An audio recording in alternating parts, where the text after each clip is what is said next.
You know the funny thing about being interesting? Most people think it means having crazy stories, some magnetic personality, or being this mysterious, charismatic force of nature. Like you have to walk into a room with a trench coat and a past. But real talk, that's not it. Being interesting is not about how many cool things you've done. It's about how you make other people feel when they're around you. Yeah, that's the real secret. We all think the interesting people are the ones doing the most talking.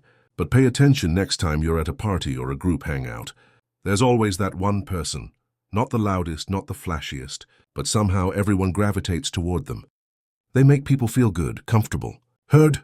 You ever talk to someone and walk away thinking, that was a great conversation, and then realize you did like 90% of the talking?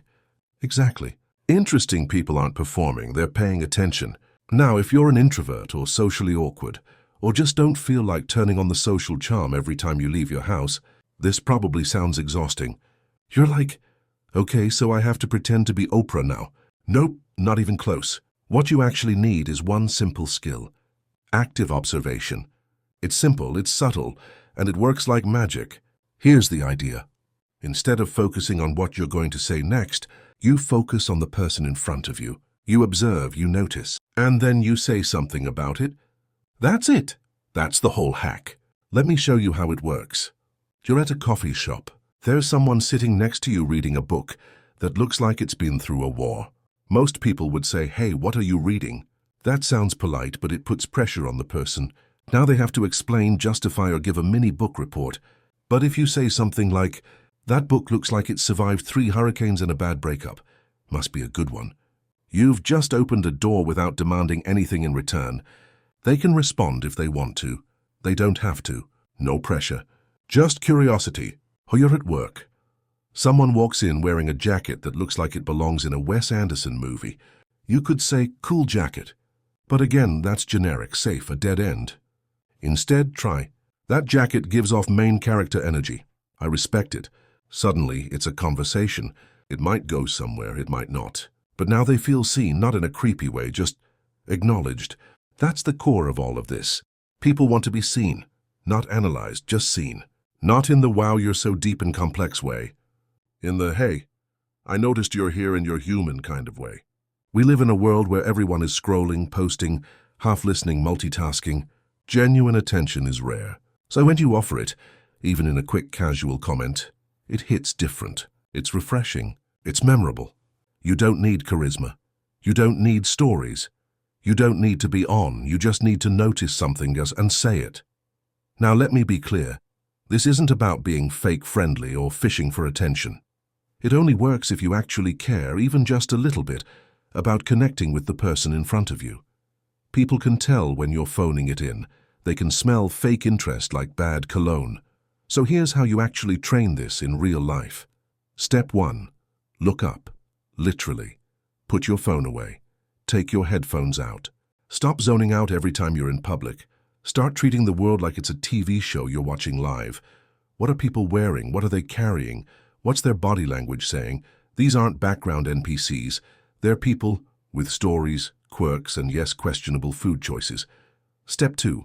Turn observations into comments. This is where most people get stuck. They overthink it. What if I sound weird? What if they don't respond? What if I say the wrong thing? Here's the truth. No one is thinking about you as much as you think they are. You're not that important, and that's freeing. So just try. Someone has glitter on their shoes? Say, those shoes look like they have their own weekend plans. Someone's dog looks like a tiny, fluffy CEO?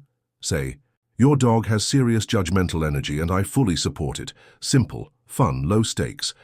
Step 3. Let go of the outcome. Not every comment will land. Not every person will want to talk. And that's okay. You're not doing this to get something. You're doing it to give people a chance to engage. And when you let go of expectations, social interaction stops feeling like performance and starts feeling like play. That's when it gets fun. You start to look forward to it. You walk into a room and instead of panicking about what to say, you start noticing things, treating it like a game. What detail can I comment on today? You realize that the pressure is gone. The script is gone. You're just present. And here's the beautiful irony. Once you stop trying to be interesting, You become it, because interesting people are the ones who pay attention, who notice things others miss, who make people feel like they exist, even for a few seconds. So the next time you're in line at a store, or sitting next to someone on the train, or stuck at a party you didn't want to go to, try this. Look around. Notice one thing. Make one comment. That's all. Worst case, you go back to minding your business. Best case, you just made a human connection. And honestly, that's the most interesting thing any of us can do. So yeah, that's it. That's the whole thing. Being interesting isn't about having wild stories or a magnetic personality. It's about showing up, paying attention, and making people feel like they exist. You don't need to be the loudest in the room. You don't need to perform. You just need to notice the little things and say them out loud. And the more you do it, the easier it gets. It stops feeling like small talk and starts feeling like something real, because it is. So next time you're in a conversation, or even just next to one, try it. Notice something, say something, see what happens. And hey, if this helped you or made you think about socializing in a different way, hit the like button, subscribe, or drop a comment about the weirdest small talk moment you've ever had. I actually read them. And yes, I noticed the small things. See you in the next one.